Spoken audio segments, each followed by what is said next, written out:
Hi everybody, I'm Kerry Goulder from Kid Giddy, and today I'm here to show you how to make this little reversible tunic dress for your 18-inch dolls. We're going to get started with all of our supplies. You need a lining fabric because, like I said, it's reversible. Okay. You'll need a lining fabric and an outer fabric. You'll need some turning tubes, just the larger tube set is fine, as well as one of the sticks. You'll need a doll needle with some embroidery floss. And you'll need some clipping shears so that you can clip and notch your strong curves. I'm going to show you a little trick. If you are cutting one of your die pieces on the fold, like the tunic dress, use a little piece of washi tape to show where the little piece starts and where it stops.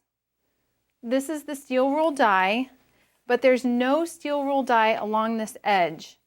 So if we put our washi tape there, we'll know exactly where that fold in the fabric needs to be. Now, if I need two folded pieces, one for the front and one for the back, I prefer to fold them separately. If you have them like this and fold it, that inside piece can actually be a little bit further away from the fold line than where you need. So I'm going to line one right up here, and then I'm going to line the other one as well. Now I can stack them, I just want to make sure they don't shift, and I want to make sure this top one is still on the correct line. Okay, once I do that and it's in place, I want to put my cutting pad on top, make sure again it doesn't shift, cutting pad on bottom, and run it through your machine. This die works on the Big Shot Plus as well as the Big Shot Pro. And we are going to cut off our little tiny corners. Oh, this one was perfect. Let's see this one. We've got a couple little threads here that I didn't pull over far enough from the fold. So we're just going to clip that. And now we have our two pieces, the front and the back. We're going to cut the little tabs and then we're going to get started sewing. To avoid confusion, I'm just going to show you how to sew one side and then we'll do the second side separately. To start, we're going to sew our two little dress tabs on one panel.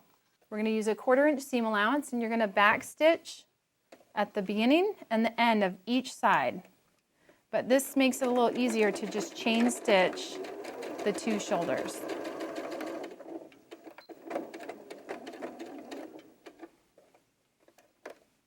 And now the other side.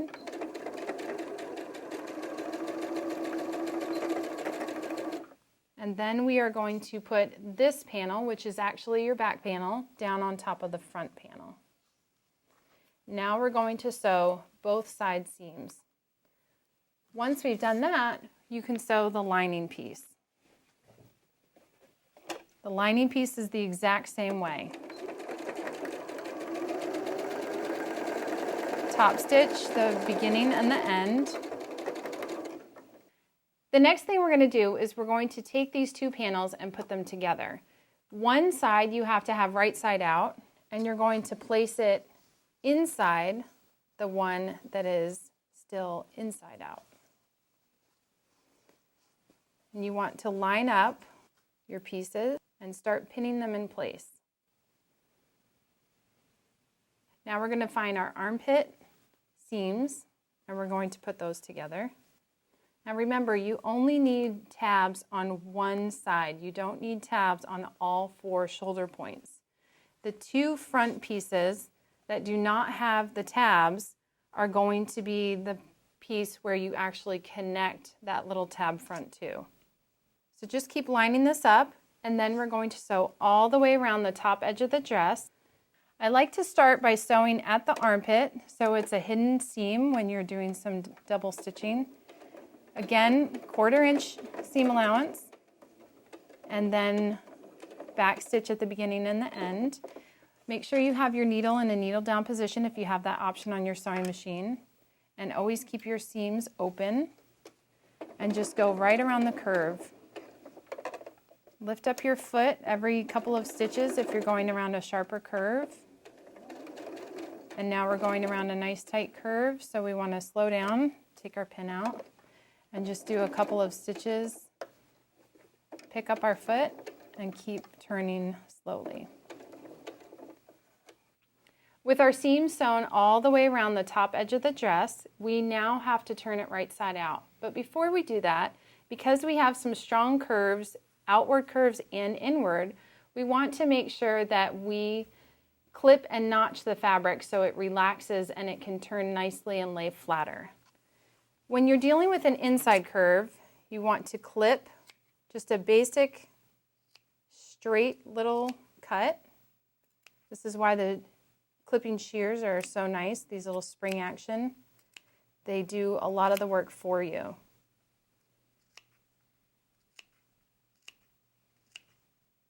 When you get to a corner, just clip off a little bit of that corner, just so you can reduce the bulk in those little corner pockets. We're going to keep clipping those inward curves, but I'm also going to show you how to clip an outward curve. An outward curve, you're going at a little bit of an angle, and I like to do a few at a time. Maybe that one goes a little closer. You want to be about 3 threads away from the seam, but any closer than that and your seam can rip and tear easily. But then you go back the other direction and you have these little V shapes, these little triangles taken out. Okay? So we only have to clip the top curve on both sides, these inward curves. Now we've clipped and notched our edges and we're going to turn it right side out. To do that, we're going to use our turning tube, and I'm going to show you these nice deeper ones first. Stick the turning tube right inside there. This is like magic. If you've never used one of these before, you'll never go back. And you just poke it right through, and there it is. You just want to push out that seam just a little bit and flatten it with your fingers. If you want to press it, you can. And now we're going to repeat that to the other sides.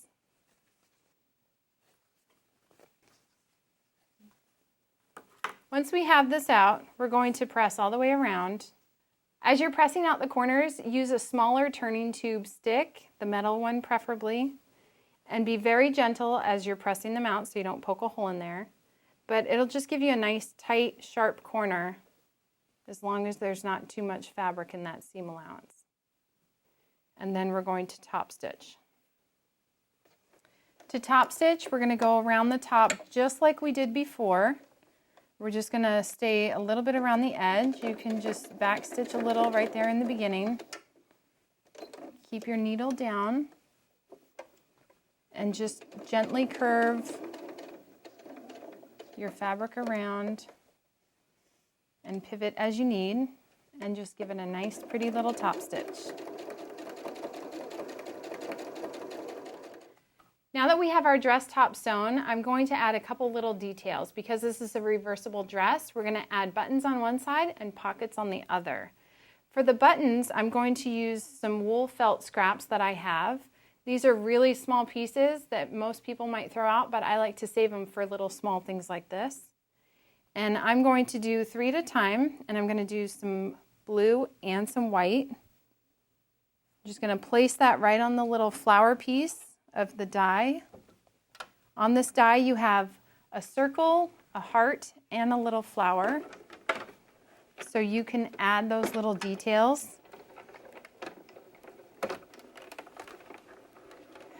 To make the flowers, I like to layer them, so I'm going to place a blue one down and a white one on top. Just like that. They can be a little bit rotated. You can do it really however you'd like.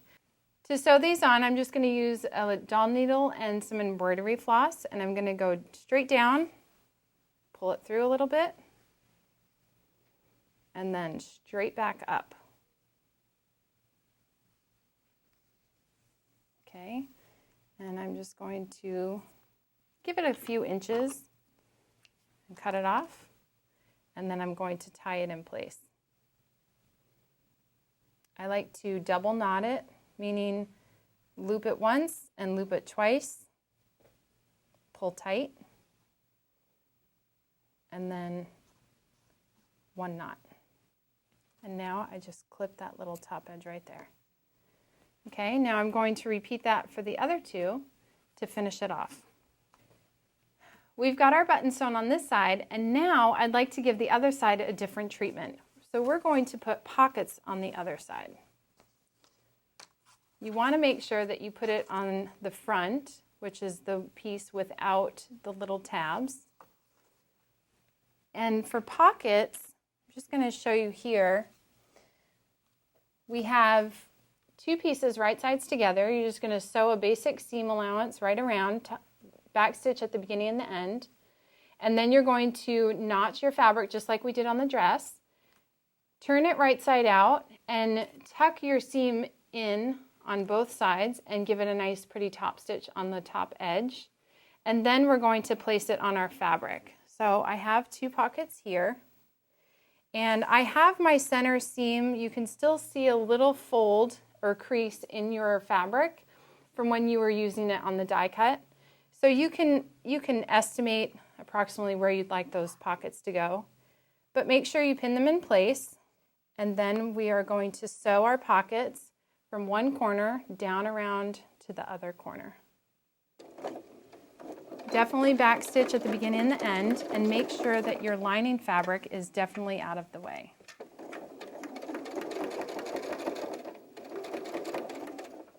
Now that we have our pocket sewn on our dress, we're going to finish the bottom edge of the dress.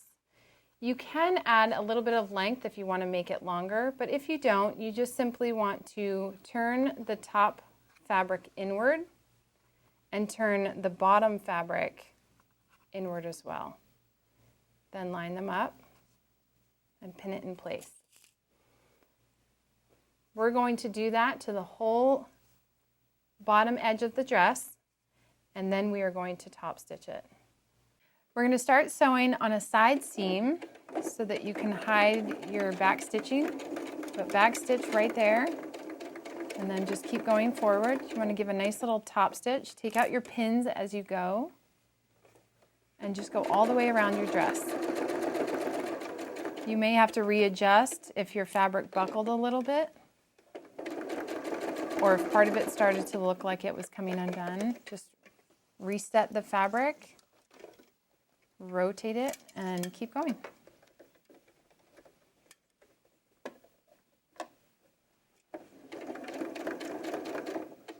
And now you can decide how you want to finish your dress. You can use hook and loop tape on the tabs, but if you do, just know that if it's reversible, it won't necessarily work the same. If you have snaps, when you reverse it, you'll still see the same thing on the other side. So I think snaps is a great way to go, but you really can finish it however you'd like. I hope you have fun making dresses for your 18-inch dolls, and I can't wait to see them.